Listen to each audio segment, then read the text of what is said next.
Adrian, it's a pleasure to have you back on the podcast again. How you doing? Adam, great to be here again. Thank you so much for inviting me. It's great to see you again. Yeah, no, you too. You're welcome. And yeah, I think is what I like about our kind of like relationship as friends is that when we're doing a podcast, we can kind of go anywhere with it. We talk about lots of different things. And Yeah, I thought today, we've been kind of sharing articles to one another that like current trends and things that are in the news. To kind of touch base on them and talk about them. yeah. So I will load the Different first. format today, kids. Yeah, it's a different flow. So Yeah, let's do it. people who are listening, Adam, I've lost you. You've turned your volume down. There you go. all right, press the one button. All right. Yeah. So Zoom. yeah, Zoom. All right, okay. Web URL. Right. So people who are listening, I'm going onto my documents on my phone to get the web URL to paste it into Zoom. That's why we can't see you. Yeah. Yeah. So I copied the first one. I'm going back. It's the first time for everything, isn't it? This is great. This is live. This is how, Yeah, this is that's how it works. This is how it works, kids. Watch and So learn. Here we go. can you see that? Yeah, So that's perfect. this Especially on my is super widescreen computer. nice. This So is looking nice. 7 scientifically proven benefits of gratitude that will motivate you to give thanks year round. So Interesting. And this is in Forbes magazine. Also yes, interesting. so it's pretty legit. Yeah. Now I just like the headline straight away. The headline grabbed me Yeah, because it mentions one of the most fundamental and important words there is in the English lexicon, which is gratitude. And the fact that there are benefits from showing gratitude and giving gratitude is well, it's nice to see this in Forbes magazine of all places, because you might expect to find, especially since it says scientifically, you might expect to find this article in New Scientist, but the fact yeah, it's in Forbes, well, that shows it's filtering down to where it needs to be, which is in the sort of business arena. yeah. No, I agree, and I think a lot of kind of business people I've been hearing, mention gratitude and have been talking about it for quite some time. Yeah. Um, like gratitude lists I've heard a lot about, and it says here gratitude opens the door to more relationships. Not only does saying thank you constitute good manners, but showing appreciation can help you win new friends, according to a 2014 study published in Emotion. The Yeah. study found that thanking a new acquaintance makes them more likely to seek an ongoing relationship. So it just shows you, doesn't it? Like, Well, it's the small things, and there's a small element of sadness with me reading this, because maybe it's my age coming through as well. We never used to have this sort of told. This never used to be. This didn't need to be written about before, quite like this, to tell people, you know what, it's a good idea to say thank you now and again.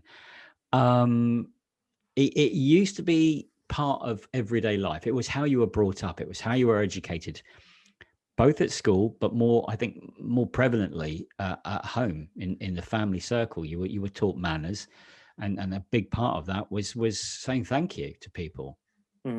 And I suppose my sadness comes from realizing that here we are in the 21st century, and life has changed massively beyond recognition.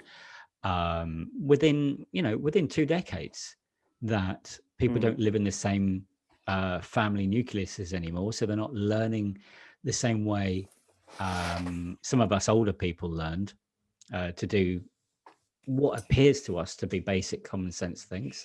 And that's a little sad, but ironically, or should I say, I am grateful, showing gratitude that you are able to read about these sort of things on the internet in this day and age, because it's so important. It's so important, and people take for granted how, as it says here, how important 2 little words like thank you, how powerful those words are. And you're yeah, right. I mean, the article's right. It it's the premise for starting a relationship. You know, you could be two strangers, and then someone simply says thank you, and it almost there's a bond straight away. You've shown gratitude to another human being, and that just lays the most basic of foundations between two people. Yeah, it's that acceptance, isn't it? And it's you know, affirming to them that, you know, you get them, and you know, you care. And I think it definitely connects that, you know, gains that rapport, doesn't it, as well? Well, And I exactly. think Yeah, saying thank you is, I mean, if we look at it a lot deeper than just simply saying two words, you're actually, how can I put it? You are sort of, I don't want to use the phrase bowing down, because you're not bowing down, but what I mean is that you're in being grateful, you are showing somebody else that you are not on the same level. You are putting yourself slightly below them, because you're saying thank you for doing whatever it is that they have just done for you. Yeah, and I think that's really important. I think, you know, even with the small things, isn't it? Humility was the word I was looking for. Humility, you're showing humility. And for a lot of people this day and age, I mean, it's been throughout time. What am I talking about? But it just feels like in this day and age that there's less of it. I hasten to say it just feels like. I'm not saying it is. It's not a fact. It just feels that way sometimes. You think, oh, no one seems to be grateful. No one says thank you. No one's showing any humility. Nobody's humble. Everybody's aggressive. Everybody's taking everything for granted. So it feels that way. And so when someone does say thank you, it can take you by surprise.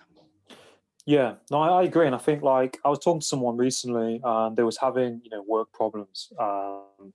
And they were saying, you know, I'm putting all this work in, and, you know, the managers and the bosses aren't really kind of saying, oh, good job or anything like that. And I was like, well, those kind of people, you know, not all kind of managers are like that. There's some people like to see results. They're just, you know, they're there to see you do your job. And if they've not got the humility or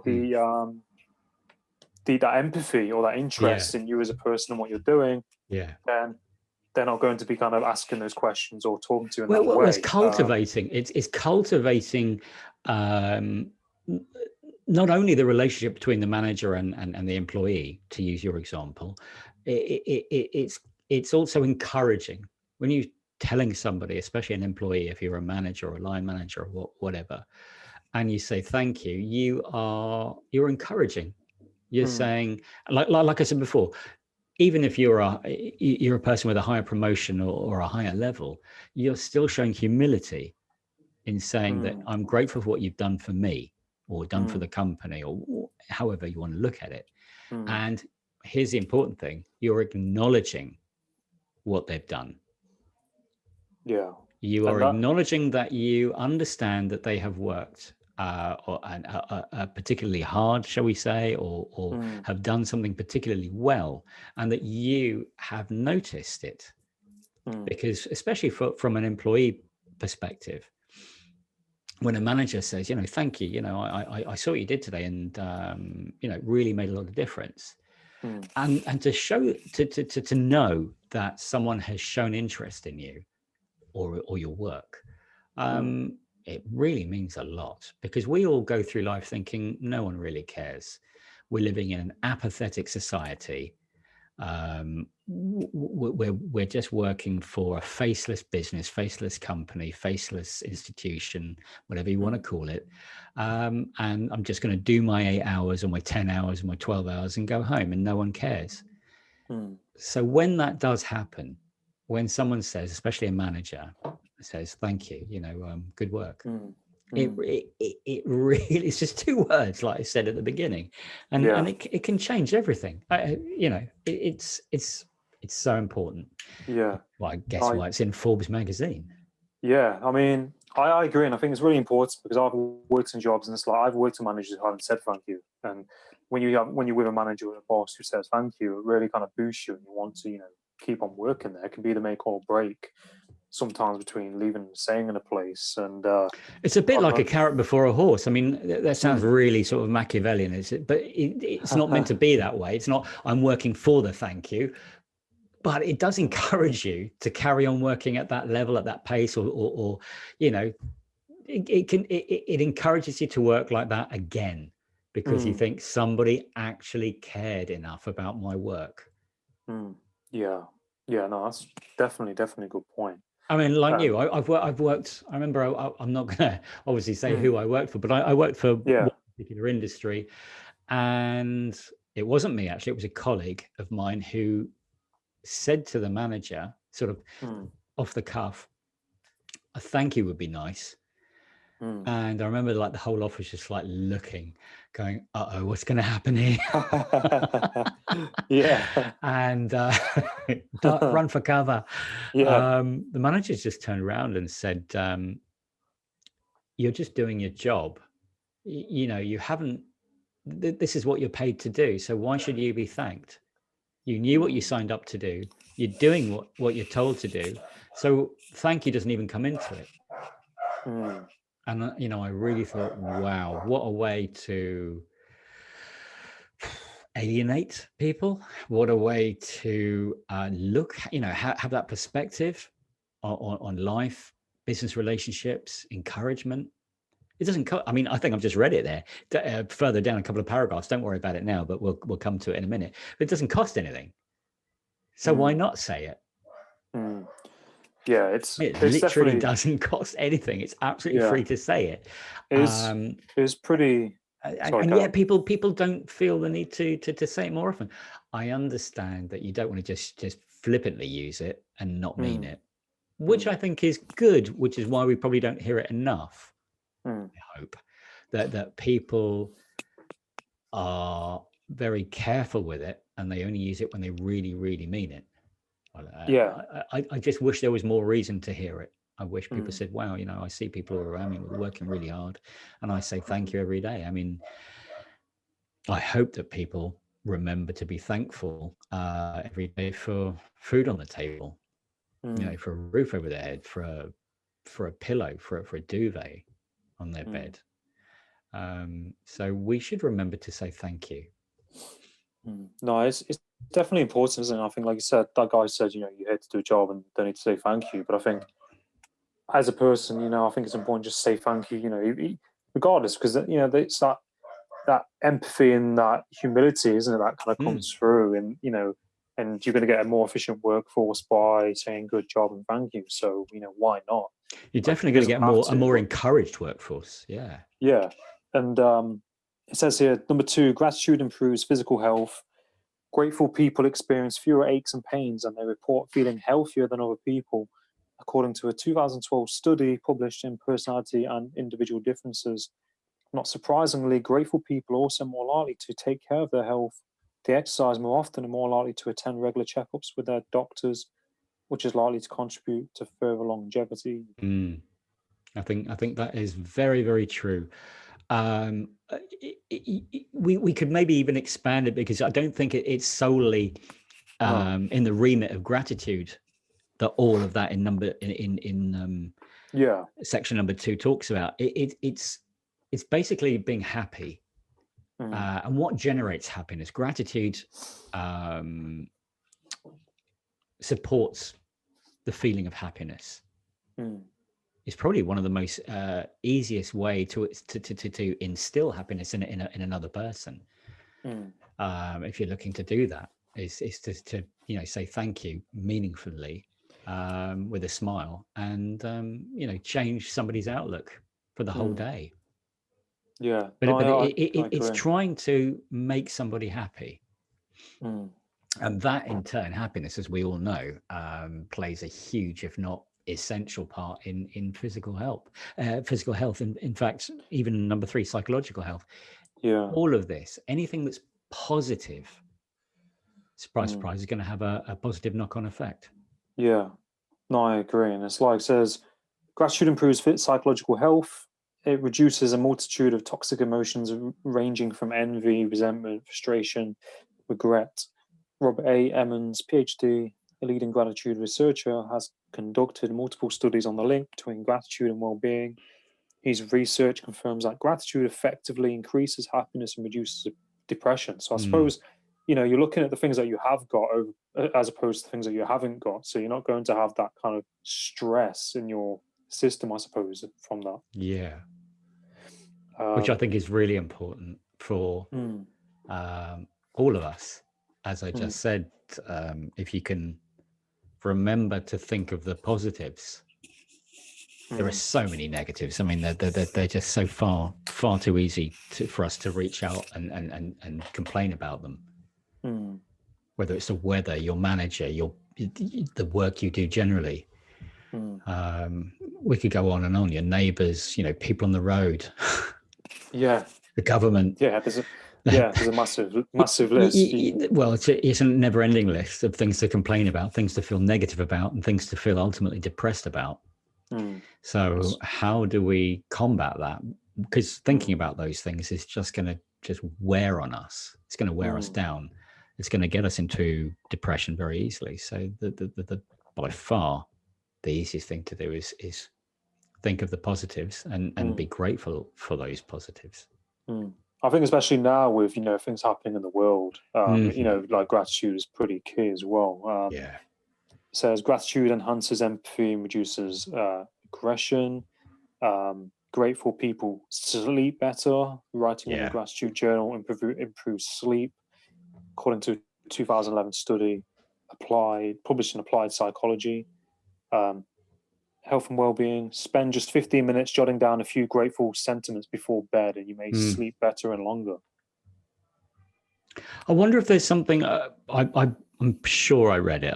It wasn't recently. That's why my memory's hazy about it. But I'm sure we could put into Google about a similar article by I don't know who, scientifically done about people who have a belief, a faith, and particularly for the article, I think it was about people who pray. Yeah. And when I say pray, I don't mean pray for something, but who pray and are grateful when they're praying. Thank you to whatever God that people believe in, and say thank you. And there was a similar result I remember reading, that those people end up sleeping better, just being generally happier. Yeah. And there's definitely something in it. Yeah, there's definitely something in it. I mean, I think it's like your perspective, isn't it? By looking at your things that you have got, and thanks for that, isn't it? Yeah. Well, it's like the basic laws of attraction. Whatever you dwell on is going to become you. Your thoughts will eventually become reality. So if you're having a lot of negative thoughts, guess what? Your life is going to be filled with a lot of negativity in general. I'm not a fluffy person. I don't say we should just all go around living our life and just being happy clappy and it's all going to be all right. No, but there needs to be balance, which I don't think I think we struggle balancing our lives to bring more positivity into them.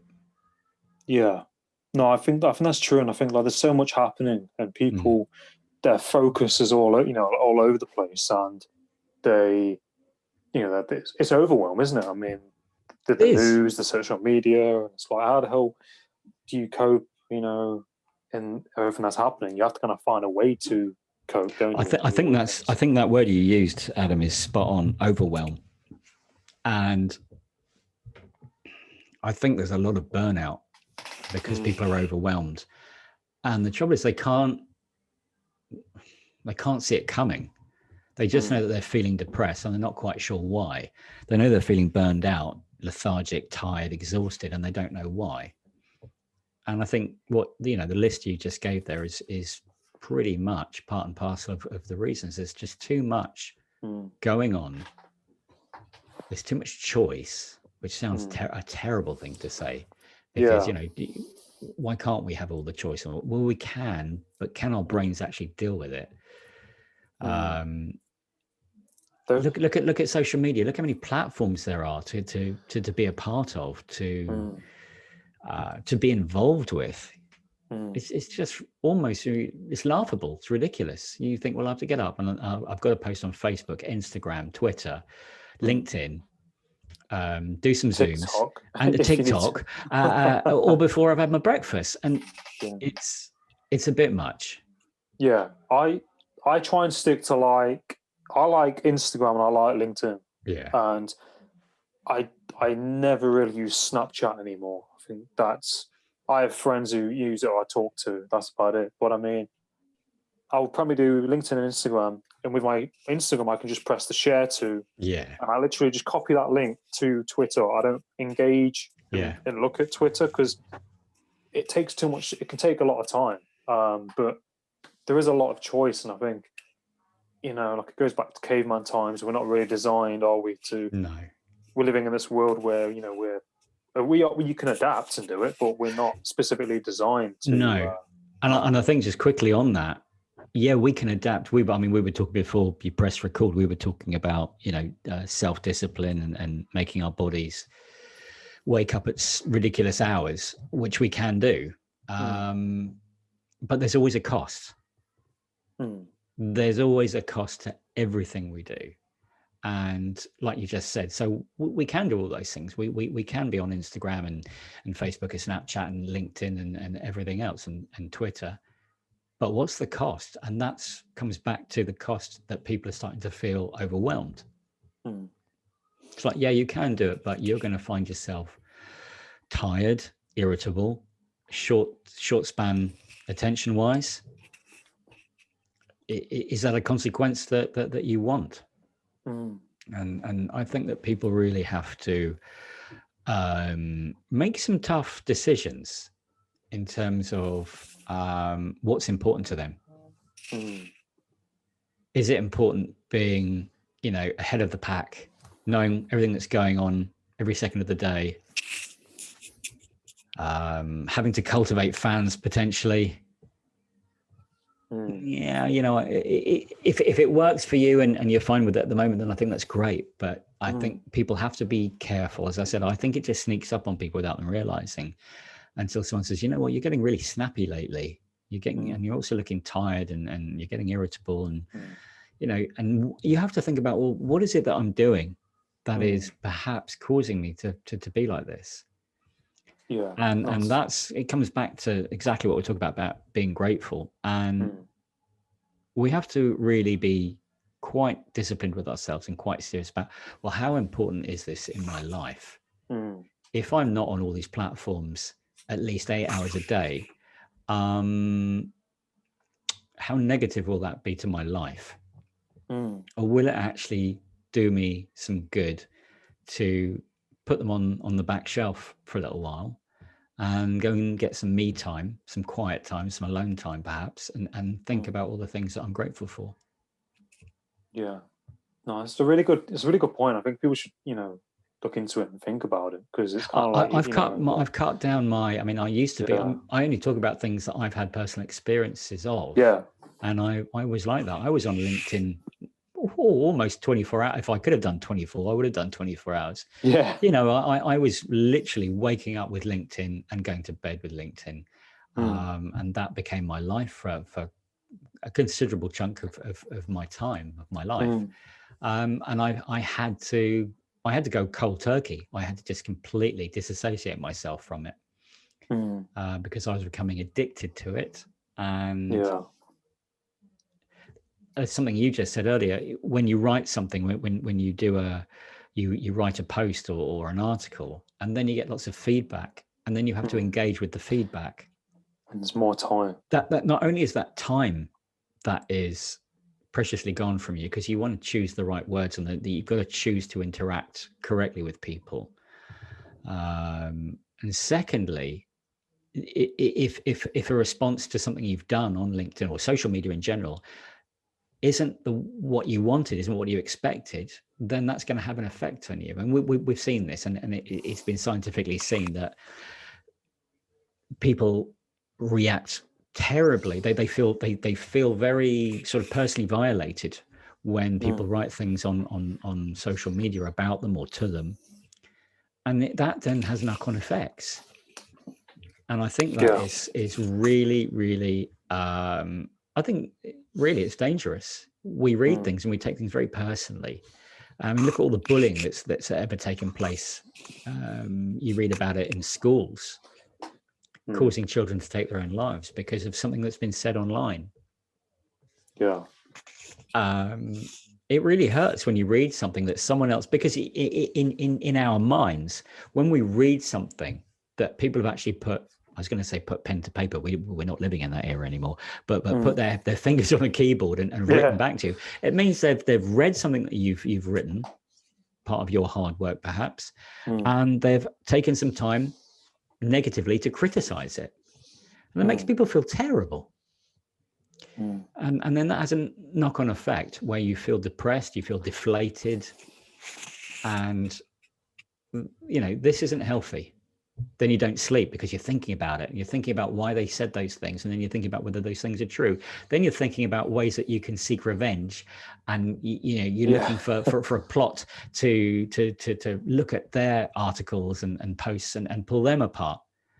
All of these things are slowly destroying your time. They're taking away your time and your very important life. Yeah, and that's why we need to focus more on being grateful and less time on the negatives. No, it's a really good point, and I think it's kind of the nature of the beast in some ways, isn't it? If you're not careful with social media, like it's like, how do you react? And are you going to ignore it? Are you going to react? Are you going to reply and say a certain thing in response? I had a guy on YouTube ridicule me on my podcast, and he said, "Oh, you're not meant to be driving your car whilst doing a video." And I was like, and for like half an hour, I was like pissed off because I was like, "How has he got time to like think and say?" But you have to just try and disengage from it. It can be difficult sometimes. Yeah. Especially you don't know what's happening in someone else's day or in your day. You could have had a bad day. Someone says something and then you just explode on them. And Absolutely. then it's in black and white. And been there, done that. Yeah, I'm guilty of it. Been there, done that. Yeah, same. Absolutely.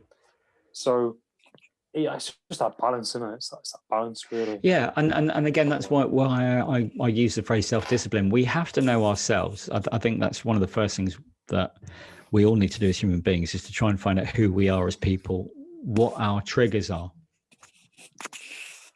Like you said about that person who sort of wrote to you, and then you sort of went off the deep end almost. Yeah. And then we have to sort of talk to ourselves about, going back to what I said about 5 minutes earlier, is this something that we're interested in doing? Is writing things on platforms, on social platforms? Is this something that we can handle? Is this something we can cope with? And if we discover, or if we figure out that actually it's not, then that's fine. And we should make our peace with that. Or if we think, I can handle all the hatred and the negativity and the criticism that comes my way, that's good too. But don't forget that won't last forever. Your resilience will change. Yeah. So I think we have to really be looking intrinsically at ourselves, and internally almost, and always sort of giving ourselves a self-diagnosis. How are you today? Are you okay? You all right? Do you think you're up for writing something on social media? Are you ready for the criticism that might ensue? And if you're not, then don't. It's really simple. Yeah. If you're not in a good place, don't. I mean, just like you, it just came to my head about the feeling you get when someone's written something, especially on LinkedIn. For me, LinkedIn was my Achilles heel, and cocaine all in one. And it was so somebody wrote back, and I was so incensed. I was so angry. I could feel sort of the blood burning through my body, and I just was attacking the keyboard. And then luckily, like a bolt from the blue, just something, just almost like a voice in your head just says, you know what? Everything you've just written, before you press send, just delete it all. Yeah. I'd written this absolutely vitriolic response. I mean, it was pure poison, and it was witty, and I was quite proud of it, and I was going to let him have it, both barrels. And then something said, you know what? It's just not worth it. It's just Yeah. because all that's going to happen is you're just going to escalate the war. You're not ending the war. It's not like you're dropping a bomb on it. All that you're doing is he's going to fire back, and then you're going to fire back in, and it will carry on like 100 years war. So what's the point? Yeah. And I thought, yeah, you know what? I got it off my chest. I'd written it. It was in the little speech bubble ready to go. So I felt like I had written it. I felt like it had been sent. I felt like the other person had read it. And then I just deleted it. And I just ignored it after that. And it was good that I was in that frame of mind. If I hadn't had that sort of, I don't know, that sort of light bulb moment, I don't know the mess I could have got myself into.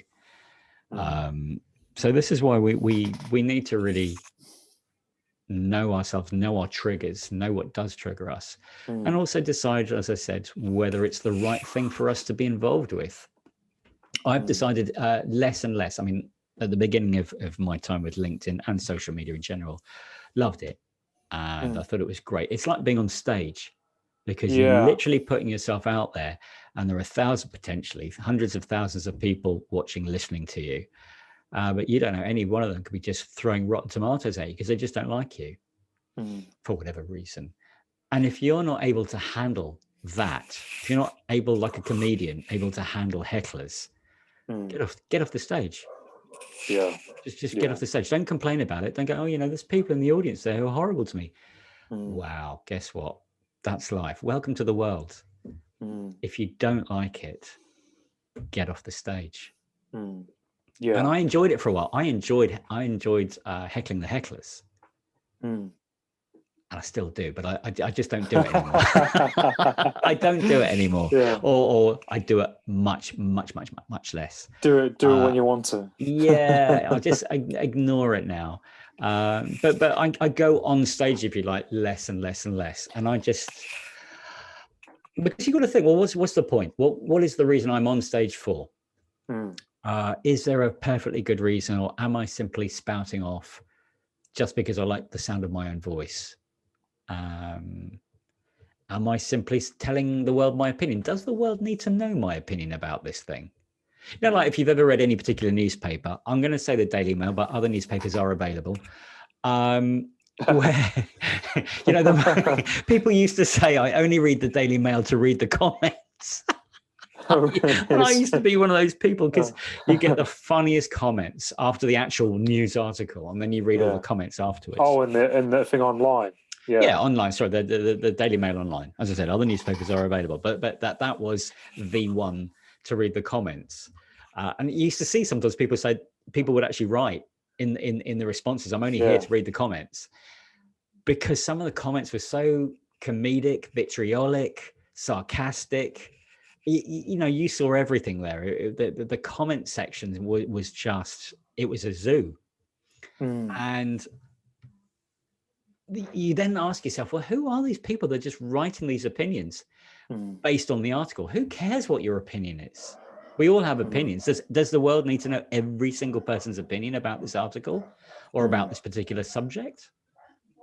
No. Yeah. So unless you are ready for potentially hugely negative and critical responses to your response or to your opinion, just don't enter into it. Yeah, it's definitely a minefield, isn't it? I'm very careful what I post and what I write, because I also know I've got a following, and I could put something and someone, like when you're doing podcasts, I mean, a lot of people follow you, and you could put something, and it's like in the media, people stop following you, so you have to be very careful, what you put. But I rarely use Facebook. I had a lot of problems with Facebook at school. With some people I was in the group with. Arguments, things said about my family. Arguing back on Facebook, going to school, having fights, and it would just like blow up from social media, and you can't really escape it. So but that's just it. It's social, and this is the problem. And I think that we've become numb to this fact, and it is a fact that social media the word is social, meaning it's public. It's in the public domain, more or less, we've got some control over how, how many other people can view what not only we're putting on, but what other people are putting on about us. But bottom line, it's in the public domain. Do you want, like my mum used to say, do you want your dirty laundry put out in public? So, no. Yeah. So then why go there if it's going to cause you feelings of negativity and stress? I hardly use Facebook at all now, for similar reasons, because people find you, they befriend you, and then maybe someone from, like you said, school days is going to say something a bit cheeky, something a bit that you think, I don't want people who I work with to know that fact or to hear that or anything like that. Yeah, it's a minefield, as you said. Yeah, and I think Twitter is definitely like that. I don't even post. I don't post. I posted one thing on Twitter or Facebook, and I got like loads of people triggered, and I was like, I just observe it now, and I'm like, oh, that's happening. I'm the same. I found out the hard way. I'm not a young spring chicken, and I started Twittering about a year and a half ago, and I inadvertently triggered a whole army of people, and I was just telling people about my experiences, my life experiences. People didn't like what I wrote. People didn't like the title I used to introduce myself. I got, basically it felt like gangs who were just hammering me, and I deleted my Twitter account because of it, because I got a lot of vitriol. Yeah, it's like baptism by fire, isn't it? Oh yeah, it was. It was hell. It was hell. I mean, and I could feel. I think if you are sensitive, it can affect you. It takes effect. And when I read these responses that I wasn't even remotely prepared for receiving, because I hadn't intentionally put anything that I thought would trigger anybody. I was just telling people about my day and my life and my circumstances. And it had triggered some people, and they had friends. And before I knew it, I had about 100,000 people just sort of attacking me and bullying me. And I thought, wow, I can't deal with this. So I just deleted my account. I think you have to kind of come to a limit or stage, don't you, where you're like, enough's enough, and you need to just get to that place sometimes. I started playing with them to begin with, because that's my default setting. I started attacking them back, but doing it in a certain way. So I was sarcastic and just generally, undermining, and they didn't like that either, because I was using really, really low wit, as you might say, really sarcasm, and that just was. I was an idiot there, because I'm just basically poking a bear with a sharp stick. Yeah. So that didn't help my cause. I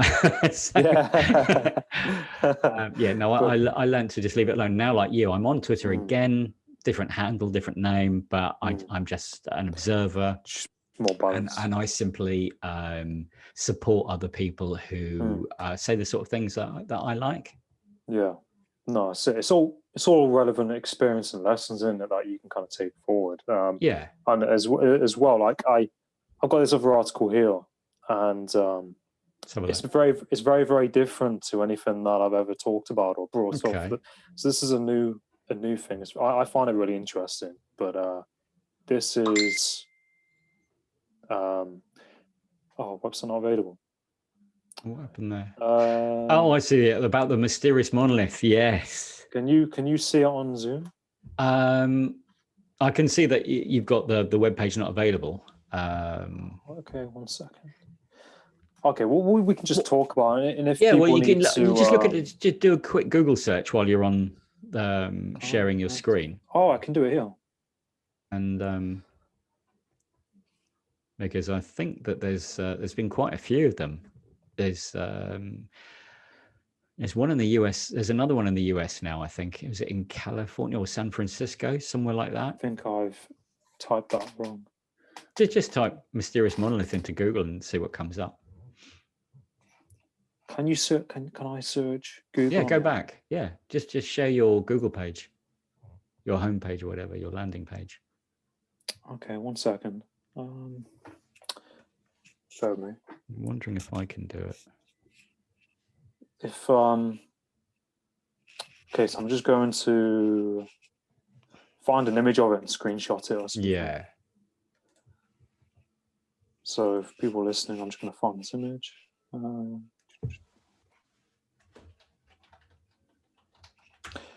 Yeah, because they found one in Utah. Yeah, that was the original one. And then they found one in Romania. Yeah. Did they find? You see, they found another one in. Yeah, I'll just, if you want, I can share. Oh no, I can't share my screen with you unless because you're the host. Yeah, 1 second. I'm going to find the picture for it. Yeah, if you allow me to share my screen, then I can show you what I found. Can I? Do you have to request it? Do you? Yeah, it says host has disabled participant screen sharing. So Okay, 1 minute.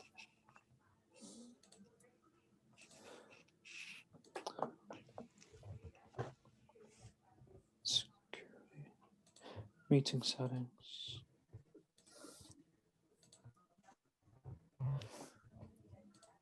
So yeah, I've got my phone, so it's a bit fiddly. But no, never mind. I mean, what I'll do, I'll quickly find this picture. Yeah, and I'll put it in the thing so people. Okay. Sorry, people listening. I'm on my phone, and it's not straightforward compared to a computer. Right, photos. just put monolith. It'll come up definitely because it's such a hot topic right now. So that's the image there. You can see that? Yeah, I can see that. Yeah, that's the one that was in Utah. That's it. There you go. Artist group takes. I didn't even know that. So it shows you how. Oh, so they've taken credit for it. I see. Yeah, Artist group takes credit for Mysterious Utah, but it just says for Mysterious Utah monolith. But what about all the others? Because as I'm looking up right now, there was one on a Californian mountaintop. Right. And there's now one in Romania. Yeah, it's pretty crazy, isn't it? Because I mean, did this artist group, fly around the world just plonking these things all over the place, or have they got friends who've got access to exactly the same, artistic materials to build the same thing? Because I'm looking at the pictures of all three side by side, the one in Utah, California, and Romania, and I've got to say, even though it's a photograph, they all look identical. So if you're going to build one of these things in different parts of the world, then you're going to have the same schematics, right? Yeah, it's definitely interesting. Let me just screen share a minute. Screen.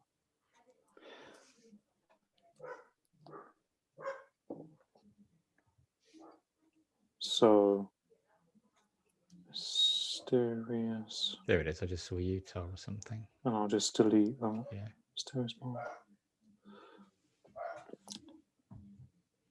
Christine Group tears down mysterious. Yeah, that's the website I'm on the Guardian one. Yeah. So some people clearly were triggered by it.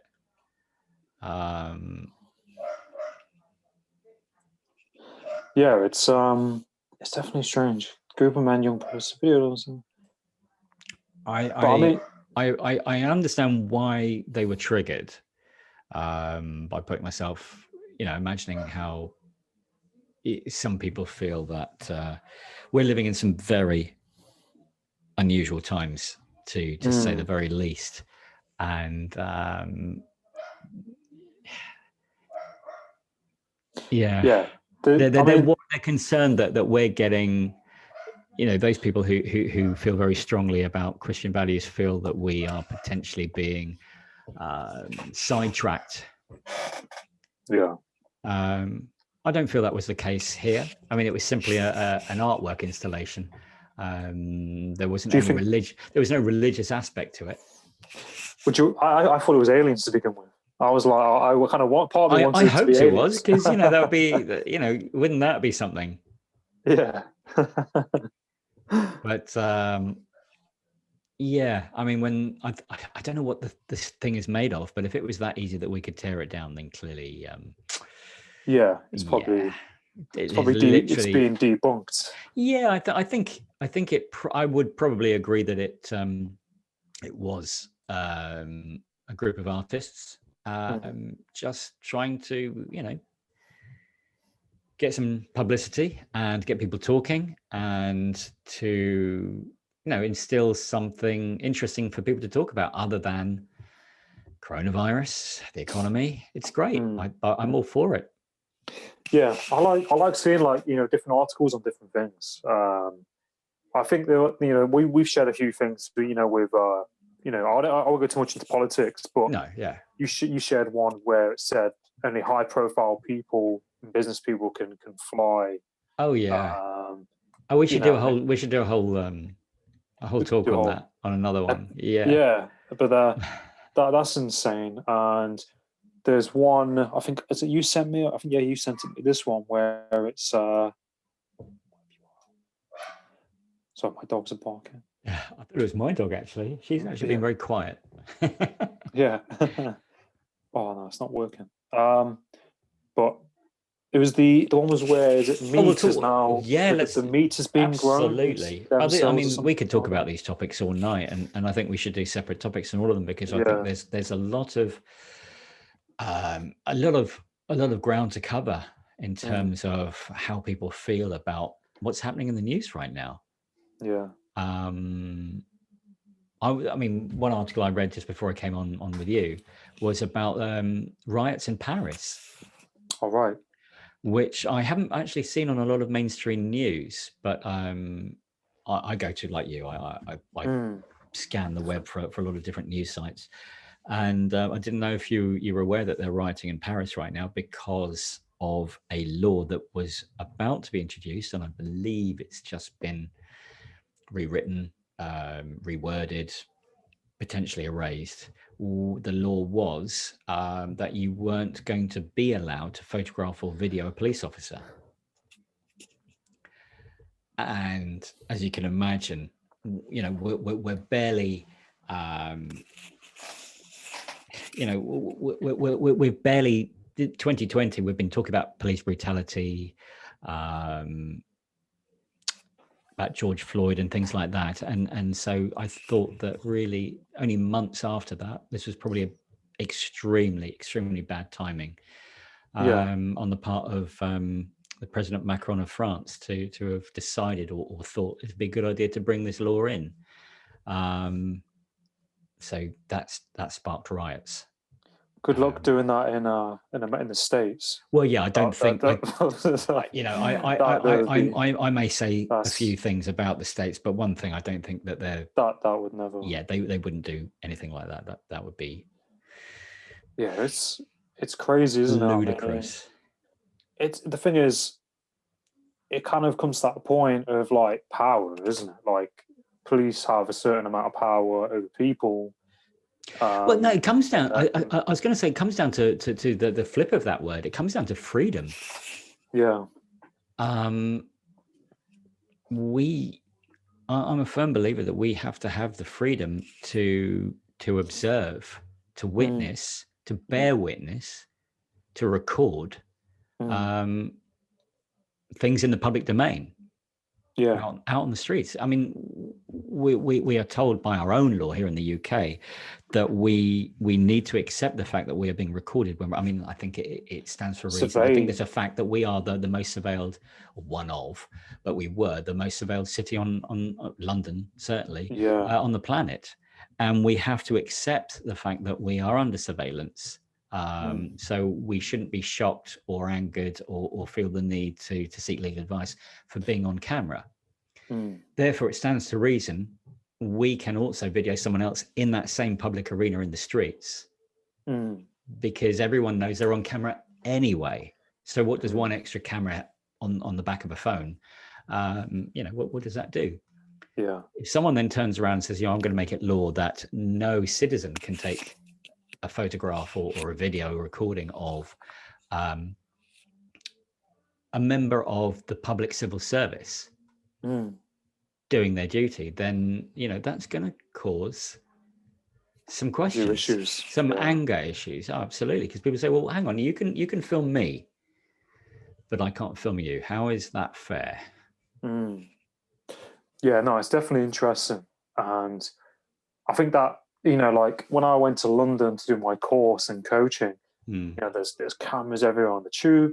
There's cameras on buses, even on buses and vans going by. Half of them have got CCTV on. And I think since terrorism and these kind of things, it's just increased because, they need to see what's going on. But well, yeah, I mean, I hopefully like most people, I have two completely different feelings about the whole thing. I love it and I hate it. Yeah, same. I feel sad that we need it. I don't see it as an infringement so much of my civil liberty. I do feel a little bit more secure because of it, but at the same time, I just there's something kind of eerie, something cold about a camera just recording you. It's a bit like just somebody just staring at you. If you've ever been on the tube or on a bus and you can just imagine someone just staring at you for your whole journey, it's kind of creepy. But it's there for your benefit, when it works. I always preferred the idea, and I know I'm going back because of my age, I prefer more people, either police officers or some form of security officers, who were always there, that you could always see, and you'd always think, well, if there's anything happens or I feel afraid, I can always call on that person. You can't do that with a camera. The camera is simply recording. It's not there to help you per se. You can't say, hey, camera, someone's being attacked, can you do something? It's just there. It's just quietly recording, and that's all it's doing. It literally is the silent witness. Yeah. And so that side of me says, well, the camera really isn't enough. It's that kind of monitoring, isn't it? And I think there's that crazy video that you sent me, and it was that guy who, I don't know how he's done it, but he had a program or even a public website. He's not. Although I sent you that clip of that guy, he's that was just one of many I've come across on TikTok. Yeah. And I've actually known about this for many years anyway, that there are websites you can go to, that you can find, that you can access, that in turn those websites will wire you in to access other people's webcams, street webcams, Doorbells anything like now. that.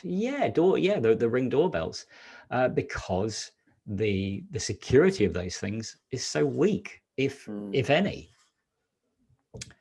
And that's another creepy thing, is the fact that we feel like we can be watched at any time by anyone. It's unsettling. I'm not over the moon about it, to say the least. I mean, the fact that the phones are never off. Yeah. Most people tell you, even if you switch your mobile phone off, it's still on in some capacity. Yeah. And going back to right to the beginning of our conversation tonight, which was about being overwhelmed, stress leading to depression, all that. I think we've got to draw a line about, to be aware is one thing. To let it affect you is another. And you have to decide to try and reconcile with yourself. Look, I know all these things that I'm not happy about, but I'm not gonna let it control my life. Yeah. Yeah, no, I agree. I think it's that balance, isn't it? It's kind of like, knowing it's there, paying attention to it, for a certain amount of time, and then, enough's enough now, kind of thing. It's like kind of out of your control, isn't it? And I've seen tons of documentaries and I've seen videos on YouTube. I kind of got this curiosity, around these kind of things that we talk about, because I find, it is quite interesting. But you have to be quite balanced with that, and I think you can't be overwhelmed by it. You kind of have to see it, but then not let it. But there's things I see articles about, like the dark web and things like that, and it's like a lot of people don't understand what it is, and that's even a thing. But like I said, you don't want to overwhelm yourself with it. See it, okay, it's there, that's going on, and I think with 2020 in the world and this year, I think a lot of people have I like to think a lot more people are more mindful now. With, I certainly hope so. Let's think. I certainly hope so. It's hard to tell. Most of us are still in some form of lockdown. Even if we are going to work, we're still not seeing the same amount of people that we did before. So sometimes it's hard to tell whether people are being more mindful. I think mindfulness is only 50% of the solution, because all right, I'm going to be blunt. Mindfulness is a selfish act. You are being mindful for yourself. You're being grateful. You're looking at everything in great detail and really feeling it and being in the moment, which is great. It's a great way to calm somebody's nerves. It's a great way to feel grateful. It's a great way to feel connected. But that's as far as it goes. We have to be more than mindful when we are in a community or in a society. We have to care about the other person. So not just being mindful for ourselves. I don't know what new phrase that might be, but we have to be mindful for others. Yeah. We just need to care more. And I find that is going to be even harder than if people finding being mindful is complicated. Caring about someone else is really hard, because people are not going to be like you. They're going to have completely different opinions to you. Maybe they'll want to argue with you, and you've still got to care about that person. How do we do that? Look on a large scale. Look at what's happened in the USA and is potentially happening all around the world in every country on this planet. But the USA, being the country that it is in our news more than any other. But it feels like they came to the brink of a civil war because the country is torn between two political parties. Can you still care about someone even though you support one party, and maybe your friends or your relatives, even your family, may support another party, or the opposite party to you? You still have to care about them. And that's what I'm afraid of. That's what I'm feeling, and I hope that I'm wrong about my feelings, that I feel that we're becoming very tribal. I've said this to you off air many times. I feel that we're entering a period of tribalism, where we're drawing a line in the sand and we're saying, this is everything I believe in, and I'm going to fight to the death for it. And if you're on the other side of that line, that's your problem, and woe betide you, because I'm going to fight for what's mine. And I don't know where this has come from. This has just come out of the blue. This seems to be something that just arrived at the beginning of 2020, and we need to stop that before it goes any further. We need to start saying, okay, yeah, these are things I believe in, but I'm prepared to expand my mind to try and perceive the world through your eyes for a little bit. And who knows, maybe I could be wrong. And let's still be friends. I just feel at this time in the world's history, we're nowhere near that. Yeah, I think they're really good points, and I agree. And I think, especially with politics, and especially now, I think with this vaccine situation. I mean, I won't go too much on about it because, like I said, it's another podcast. But there's that pro-vaccine and then not pro-vaccine, and it's there's some people I know who want the vaccine, and it's you say, "Oh, I'm not," and then they kick off because you're not. That's it. But they kick off. Why does it have to kick off? Why does it have to kick off? It's because people seem to be so passionate these days. It's a good thing and a bad thing.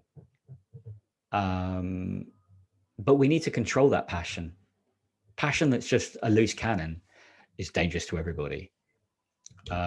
We've got to learn to control the passion, because passion is power. Power without control is nothing. It's a very dangerous weapon. Why do we have to kick off? Because we disagree. That's something I'm interested in. I'm interested in it from my own perspective, because I do it. I have done it, and I try really hard every time I get into an argument. I try to sort of almost create the voice in my head.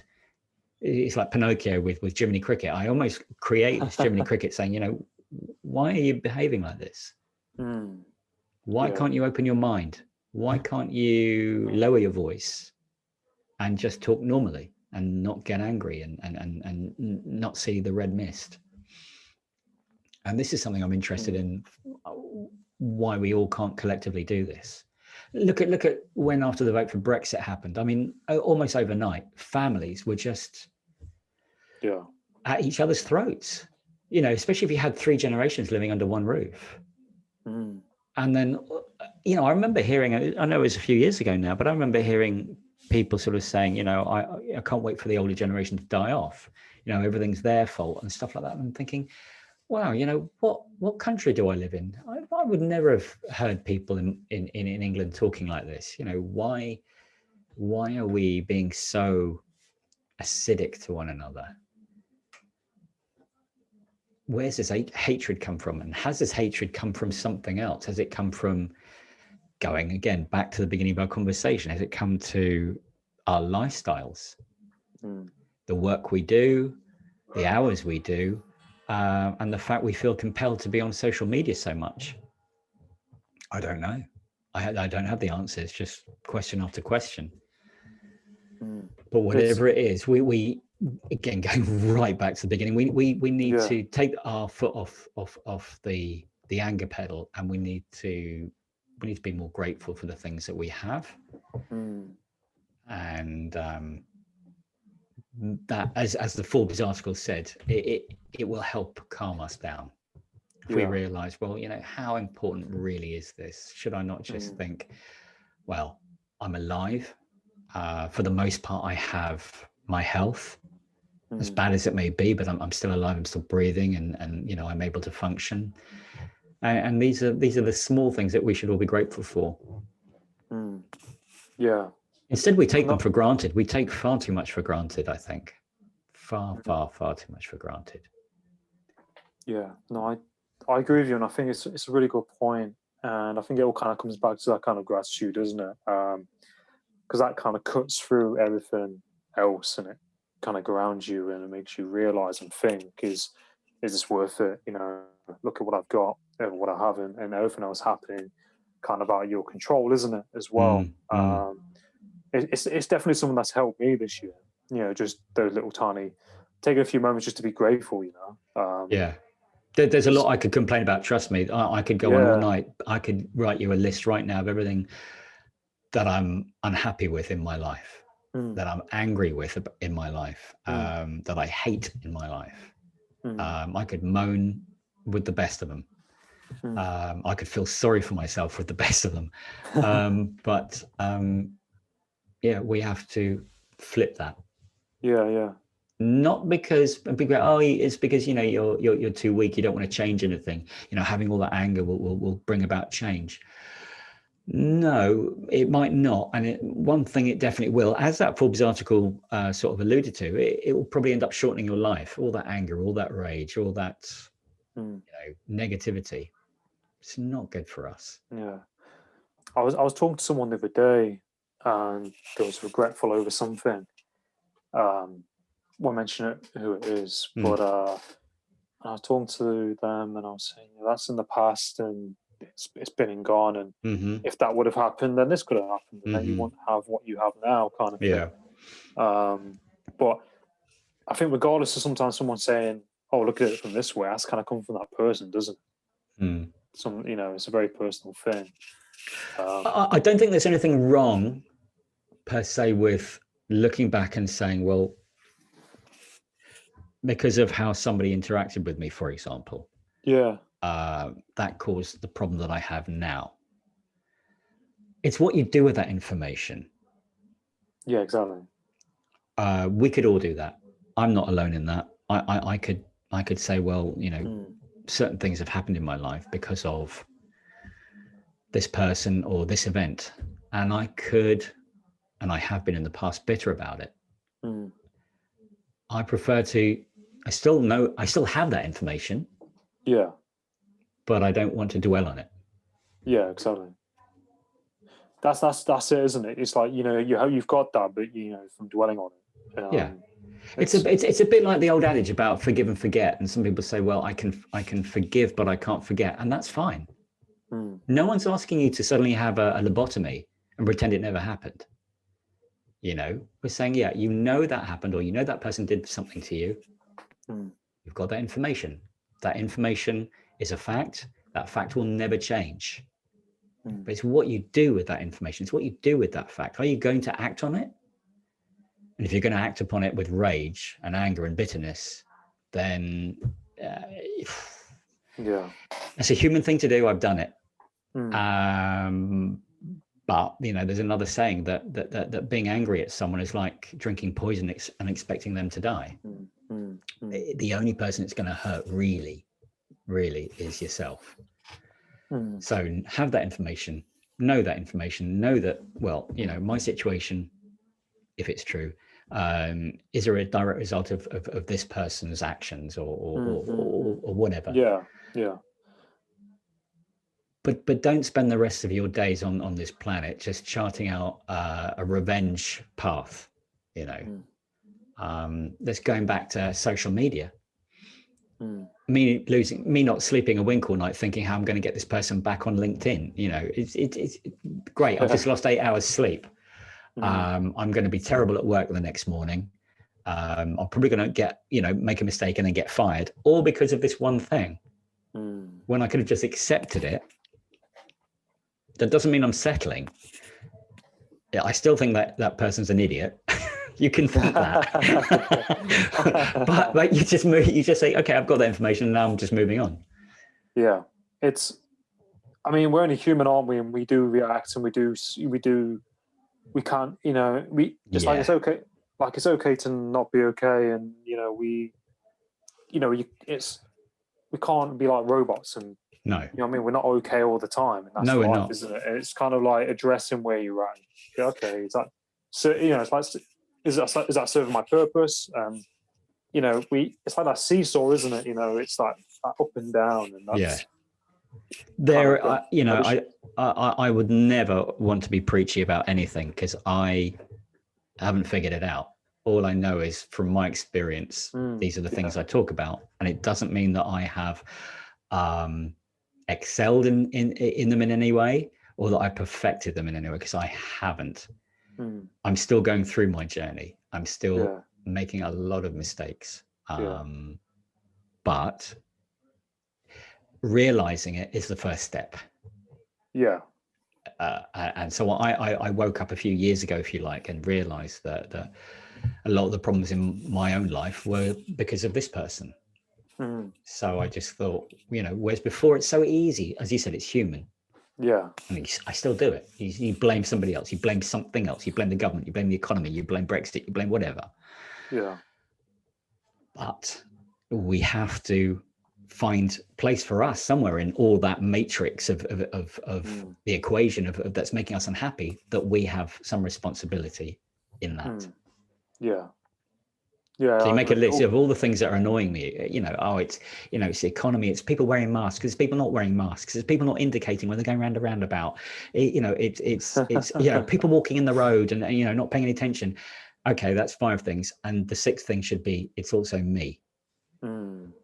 We have to include ourselves in that list, and to not do that is not only extremely arrogant, but it's just simply incorrect. It's so true, isn't it? And I think that's a really powerful point. And it made me think back. Are you okay for time? I know. Yeah. Because I know you work early. I won't be too long, but I watched a documentary called Minimalism. Have you seen it before? No, but I'm already interested because I'm quite a minimalist myself. So these it's these 2 guys in America, and they basically, I won't go too much into it, but they talk about, you know, why people buy things and consume things, and they change their life through kind of selling most of the things they had. And they stripped it all back, and I know it's different to what we're talking about, but it's kind of like, you know, they took responsibility, you know, of their lives and looked at what's going on and stripped everything back. And I think it's, you know, what we're talking about is stripping those layers back, isn't it? You know, it's okay to blame it on this and that, but ultimately it's always as a person, isn't it? Yeah. As you said. Like, so, but no, definitely check it out. I will do. I definitely will. I love stuff like that. Yeah, no, I mean, it's hard. It's hard for us to, as you said, we're human, and it's very hard for us to do these things because the human instinct is there to tell us that it's someone else's fault for our own unhappiness. And I'm not denying that's true. I could blame a lot of my own personal unhappiness on a lot of other people and a lot of other just things in life, things especially that I disagree with, that I have no control over. But I can change my perception to how I think and feel about those people and those things. And people, I know, because I was one of them. When I used to hear that, it's like, oh God, I hate hearing people that say this sort of thing, because it's like you're just settling. You're just settling. No, I'm here to lead that because I've tried it myself, and I'm not settling. Those things still annoy me. Those people still annoy me. They still irritate me. I'm still very angry with a lot of things going on in the world, but I won't let them have power over how I sleep at night. Yeah. I want to sleep well. So guess what? I'm not going to let those things bother me. I'm not going to let those things eat away in my mind. Otherwise, they've won. Yeah. I don't want them to win, so they're not going to. They're still out there. They're still very annoying, very irritating, very frustrating. Life is still hard, but I'm not going to let it win. Yeah. That may not suddenly make me a millionaire overnight. I may not be the most successful person in the world. That's not what life is about. It's about being grateful for the little things that you have, and they're not little. That's where we've got the binoculars turned around the wrong way. You know, we're seeing things in the wrong perspectives. We're seeing having 1 million followers on Instagram or social media as being the thing that's important, rather than the fact that, you know, hey, I've got a roof over my head, or someone's paying for the central heating in a house that I don't pay for. That's not a small thing. There are some people who every year are going to die from the cold. And if you're living in a house with heating that potentially you're not paying for, you need to be grateful to the person who is paying that bill. No, it's a really good point, and it definitely, like I said, through traveling, like I think it's all important what you're saying as well. And I agree, and it makes me think about to when I went to New York, and I think I told you a while ago, and my friend, we was in this apartment. It wasn't very good. It wasn't a very good area. So we moved, and we had to go through streets of New York to get to this hotel that we booked. And some of these streets, this is like 11 o'clock at night, and some of the streets we cut through, there were like homeless people in boxes. And this is in January when it was like minus 15, minus 17, and it just really, I'll never forget it. It just really made me, feel. I felt really sorry for those people because I wanted to help those people, but it's it's good that you have the empathy for it. Yeah, and it just makes you realize that there are people out there who are homeless on the streets, who are in like we're in a warm house, so that we're always used to it, so we kind of take it for granted at times. So that's it. You just said it. You hit the nail right on the head. We're used to it, and when you become used to it, you become blind to it. When you become used to somebody or something, you become numb to it. And that, I think, is such an important thing to be aware of, and to shake yourself out of the numbness and think, look around yourself, be mindful. Absolutely. But be grateful and think, wow, look at this, look what I have. And I'm really grateful for it. And I shouldn't let someone's comment worry me, or I shouldn't let somebody at work, get to me, because I'm really grateful for these things that I have. These days, as you just said, I've been up to London many, many times. I've just lived just outside London, so it's my backyard anyway. But you see people just sleeping in the street, especially now when it's so cold. Yeah. And then that really brings it home to me. Mm. Wow, I've got nothing to complain about. Sure, I've got things to complain about, but I've got nothing by comparison to complain about. I should just shut my mouth, be grateful. It's almost like, you know, that U2's U2 song, the Feed the World song. Yeah. They always bring it out at Christmas. And there's that line, I know it's very contentious, but it just popped into my head, where Bono from U2 says, tonight, thank God it's them instead of you. And that always, that really, it's a horrible, people don't like that line because it's basically a horrible truth. And I like that line for the fact that it's cruel, but it's true. This wasn't just some 3-minute pop song. There are some really harsh words in that, and that line is often how I feel. I think, thank God that's not me. It's horrible in a way, but it's the truth. It's how we do feel. We think, thank God that's not me. I'm glad that's not me. That's being grateful. I'm so grateful that it isn't me. The flip side of that is that I need to do something for that other person. As I was saying to you earlier, being mindful is one thing, caring about someone else exactly is the other half of the equation. It is an equation. It is a balance. Everything in life is a balance. Look after yourself and look after other people as much as you can. No, exactly. Something I just feel we are missing in society. No, I agree. And I think, like you said, even if you're just doing a little bit of something, you know, whatever that is. As I said, I hate to be preachy, and I've read so many preachy books in my time, and I just hate them all.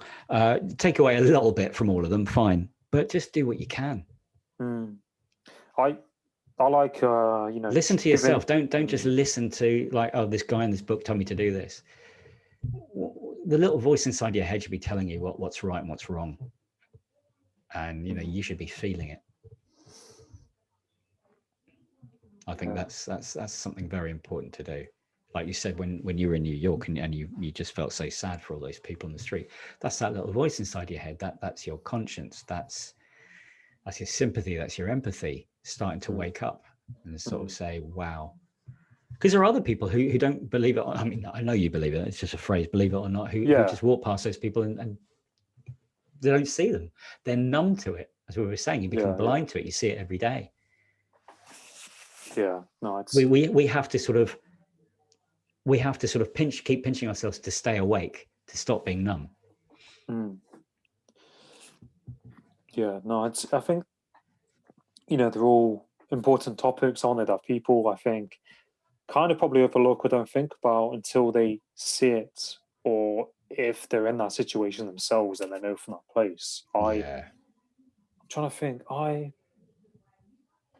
I've had a few people on my podcast who have been homeless and they, you know, they've changed their life. I'm trying to think. Is it Glenn Lundy? You know, that Glenn Lundy, that speaker. I think he was homeless and but sometimes that's the thing. Sometimes people don't think about these things unless they're in that place sometimes, or, you know, if they have that moment where they kind of think, oh yeah, you know, I feel sorry for that person. So, but no, I think, you know, it's definitely important to think about it, you know, even if you can make small efforts, isn't it, as well. But I mean, as well, like for like the podcast, you know, I'm grateful, you know, to have you as a friend and to have, you know, to be able to have these chats and to be able to touch base, you know, when we can. And you know, it really, really means a lot, and I'm happy, you know, we can do this, and it's I think it's important too, you know. Yeah, it is important. People need to, especially now, potentially more than ever, reach out and talk to other people. As I said, we need to broach. I mean, luckily, you and I, we're both explorers, and we've got open minds. It comes far easier. It's almost natural to us to question, to play around with things. But we, you know, my hope is that people who are very entrenched in their thoughts and very entrenched in their visions of the world, their perceptions, could reach out to other people and be a little bit more open, more flexible. Yeah. Because, one of my fears is that if we're living in a world where people are becoming very tribal, that we're just going to end up with war, because that's all that happens with tribes. Is they eventually go to war with each other, because again, that blame that we were talking about, that we just as individuals, we blame others for our bad luck, we blame others for our situation, we blame others for a multitude of things. Now multiply that, where a whole tribe of people blame another tribe of people for their problems. Where does that leave you? Eventually to war. It's their fault. We need to go in there and slaughter them. We need to step back from that brink. Yeah, it kind of goes back, doesn't it, to those very primitive times where it's like kind of seek and destroy, isn't it? And it is. That's why I use that word tribal, because it does feel that we're going backwards. The more progressive, if you like, we're becoming with technology. It's so ironic. I feel that we are going more backwards in the way we act as human beings. It's almost like the AI is becoming civilized, and therefore the humans are becoming less civilized. And that kind of worries me. Yeah, it's I think it's almost like a lot of people, they're so caught up in it, they're not aware of it almost. Correct, they're numb. Yeah, and I like to have that balance of where I don't use technology, or what technology I use and how much, and it's how you use it, isn't it? But I think there's some technology where you think, okay, that's a bit too much, like is it that infamous podcast with Elon Musk and Joe Rogan, and Elon Musk says, I tried warning these people about AI, but nobody listened. No one wants to know. Well, I'm basically a modern day Luddite. I'm very cynical about technology, despite the fact I do use it because I have to. But as I've said many times before, and I'll happily say this even in public, is the fact that if another nation, shall we say, was to set off an EMP bomb, I would not be the one crying. I'd be like, hey, we're back in the Stone Age. Let's get on with it. Bit downtime. Yeah, a bit of downtime. Let's get that fire. Let's get that fire going. Getting the old bit of wood out there. Trying to rub two pencils together. Seriously, because that's how much I just do not trust AI or technology. I just feel technology in general has not delivered on its promise. We were promised way back in the 60s and the 70s that technology was going to free us to pursue whatever it is that us humans wanted to do. And in fact, I just find it's enslaved us. It's done the complete opposite. We are glued to these things. And sometimes not voluntarily, not just because of social media, even because of work. So how has that helped us? Yes, I know anybody who's, being a lawyer or a barrister on behalf of AI will come up with a huge 1,000-point list of how it's helped us. That's great. But it look at all the factors that show you clearly that we're not well as a society anymore. We're not functioning. And I can't obviously completely blame AI, but I do lay a large portion of the blame at its feet. Well, it's like I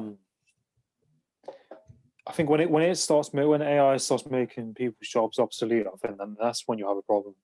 Yeah, well, I think I agree, but the irony is it was meant to make our jobs obsolete so that we could be free to go and do what we wanted to do. And at this point in time, we should be under some form of governance where we are just given some sort of daily salary, whether we're working or not working, thanks to AI, so that we can just go and pursue what it is we need to do. Or maybe salaries don't even need to exist anymore. I don't know. That's the whole thing of the actual universal credit that's being talked about in Norway, Sweden, and Denmark, and those sort of countries where they were going to trial it, where everyone gets just a basic salary. whether they work or not. If you didn't want it because you're working and you're earning a good salary, then you just give it back to the government. But people who are not working have a salary, and they can go and do whatever it is that they feel they want to do, and not worry about, am I still able to pay the bills? I mean, that's another talk for another show, but I think that's a very interesting concept.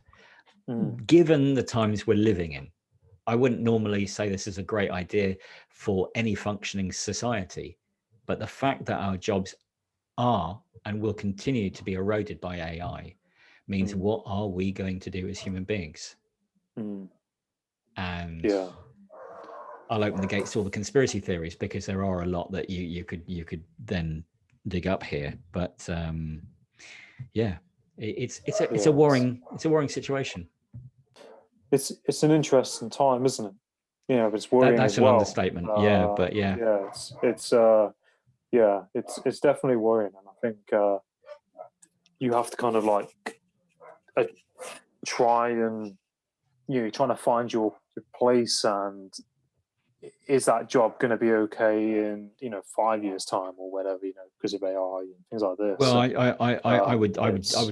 I would jump straight in right there, Adam, and say you can't think like that anymore. 5 years, you don't know what's going to happen in 5 months. So again, don't lose sleep worrying about something you've got no control over. I say that to people during the pandemic, focus on the things you can control, because it's not worth the stress, is it? Like there's that guy, is it Alex Jones, the guy who Joe Rogan's had on his podcast, and like some of the stuff, like a lot of the stuff he says, it's factual and true. And he seems pretty crazy because he's got all this enthusiasm about different topics and stuff. But when he was on Joe Rogan was, researching everything he was saying, and it was there in black and white. And is that, there's that balance, isn't there? Okay, don't try not to let things override you, isn't it? And try and find that balance in between. I've got interests, and you've got interest in things, in certain things, like the news and articles, but trying to get to the point where you're not sleeping at night because of things, isn't it? Yeah. It's like you said earlier about we ignore stuff because we're used to it. And I think that has been humanity's biggest downfall throughout the years, is that when we get used to something, we take it for granted. And when we take it for granted, it means that when it gets taken away from us, we don't know how to deal with it. Because whatever it is that we've had for so long, we think is going to be with us for the rest of our lives, and it won't. Money won't be. Fame and fortune won't be. You may have it. It can go in a heartbeat. What are you going to do then? And I think our biggest failing is the fact that we expect everything to last. Relationships, whatever, age, youth. We have to start being really practical, facing some very cold, hard truths that things are simply not going to be the way they always were. And I've just looking around, I just see that I don't think people are ready to deal with that. They always want to stay. It seems like a lot of people are, and it's only my perception. A lot of people are very immature. They want to stay 17 their whole lives. I understand that. I actually have a friend who suffers with nostalgia. I mean, properly. He lives in the past, and it's really sad because he's restricted. He can't live really in today's life because he doesn't want to. So he lives life every day like it's the 1990s. And although he's fine, he's sort of living in this sort of artificial bubble that he himself has created, but he can't face things. And I think that's a danger for all of us to take some warning from. We have to face things. And we have to learn to overcome them. The things that are coming, that may be coming for us. I hope they don't, but we have to learn to adapt and survive. It's what we do, is what we have done as humans in the past. In the recent sort of modern centuries, we've mollycoddled ourselves in cotton wool. We've just got used to things and just thought, oh, it'll always be this good, because this is what progress feels like. But as we're starting to learn, and we're learning really fast, especially in this year, that progress has an ugly side to it. And it means that we may not always live the life that we thought we would. Yeah, no, I think I said we need to be aware to our surroundings and what's going on in the world. And it makes me think in a philosophical way, where is it Joe Rogan on one of his podcasts? So I keep quoting Joe Rogan. But he said, not too long ago, we were cavemen and we couldn't really communicate. And he was like, what the hell happened? It's like, how the hell did we go from being in a cave hunting animals to being able to talk, to flying jets and planes? And it's crazy. It is crazy. The evolution is crazy. It's like, how where was that spark, that catalyst for us to just shift? And I mean, I'm not saying it's bad. It's pretty amazing, but it's pretty like it's a superpower. If you want to think about it in some crazy term, it's a superpower. And you can quote any superpower movie, any superhero movie you like, because they've got these sort of analogies in them anyway. I think Spider-Man says, with great power comes great responsibility, and I think that's a great one for humanity in general. And we do have this power. The fact that our mind evolved, and we can evolve to do anything, we can adapt, and we can survive.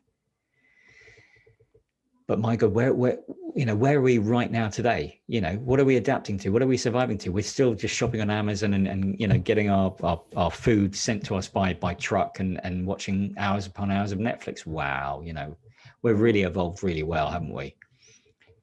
It's like, come on, we should be stronger than this. We're actually weakening ourselves. I'm guilty of it too. That's why I know. But it's just I've had this awareness. It's like, how I'm living isn't right. And I want to be ready for any eventuality that could happen to us at any time. I want to be stronger than this, physically, mentally. Yeah, no, it's... Where's all this potential gone? Where's the potential that we have? We're just wasting our time just on social media, TikTok, Facebook. Oh, I'm going to put a selfie on there. Is this your potential? Is this everything you've got to give back to the human race, to society, to your community? Yeah, no, it definitely makes you think, doesn't it? And it's important that we address these things and think about these things. I see that on social media sometimes, and I'm like, someone's got 500 likes on something. I'm like, really? I'm like, I used to be like that. You remember we had this chat about LinkedIn. Some people just write what they had for breakfast and they get 500,000 likes. I'll write something about male depression and suicide, and I'm lucky if I get 5 likes. And it used to bother me. It used to really bother me. But then you realize, well, I did some fact diving and realized that there's an algorithm at work which I can't beat. Well, you can, but you've got to really get into it. And I couldn't be bothered to give it the time. So I just live with it. It's fine. Someone somewhere that needs to hear it or see it will see it. Yeah, that's the best way to see it. And I think with my podcast, I've got a new host now, Captivating. It's really good. And you can click on the map and you can see who listens where, and it's amazing. But I'm not one of those people who seek likes. I don't seek numbers and listeners. I'm like, well, it's who listens. I'm putting out content because I love it. Yeah, exactly. I want it's providing value, but I'm not trying to attain a certain number of followers or likes or listeners. No. I'm just and I think it's that kind of, you have to reach that kind of point, don't you? If you reach 5 people, that's still 5 people. And they may be the most important 5 people ever. Yeah. And that's how we have to start looking at things. We've been looking at things, and I find this is a really Neanderthal way of looking at life, is we look at things depending on size. And I thought we'd grown up. I thought we had evolved out of that. This is one of the bad, mostly negative things, I think, from our Neanderthal minds that we have kept, is the fact we judge everything on its size. You got 1,000 followers, you must be successful. Why? You must have something important to say because you've got thousands. Why? I know people with thousands of followers who've got nothing important to say. Well, in my perspective, anyway. They certainly don't speak to me. I just think, well, what are you talking about? Yeah.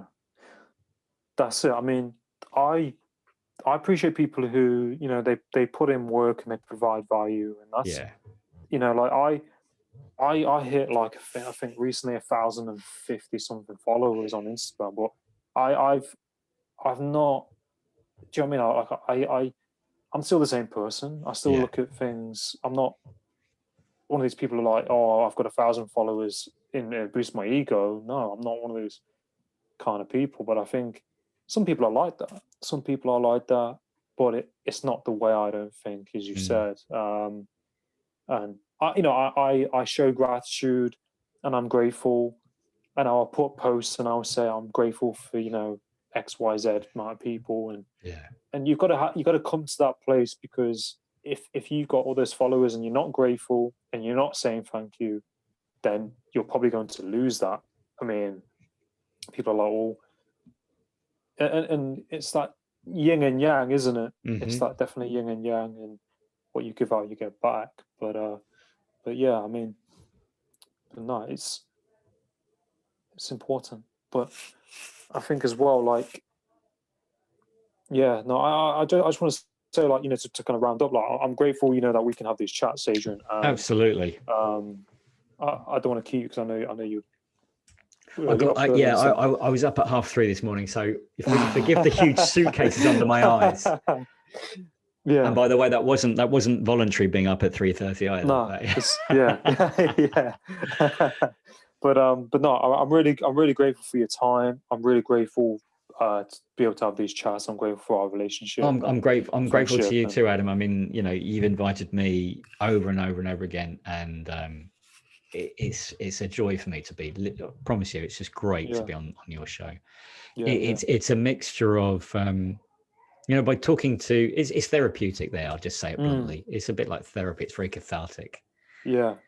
And I hope someone can get, you know, even a tiny little piece of value out of it, because then you feel like you're playing it forward. So yeah. No, I agree. And people can find you on which platform do you use now? I guess really the best, really, if I'm honest, is LinkedIn at the moment. Email. Write me a letter. Send me a postcard. You can fax Adrian at 235 dash. You may joke, but in this house there was a fax machine up until very, very recently.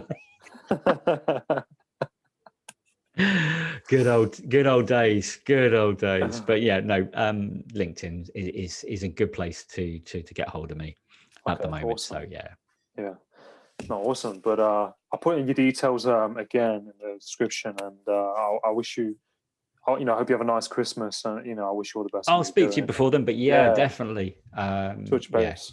Definitely. Adam, thank you very much. No, you're welcome, mate. I'll speak to you soon, no doubt. Yeah, you take care, mate. Bye. Bye bye.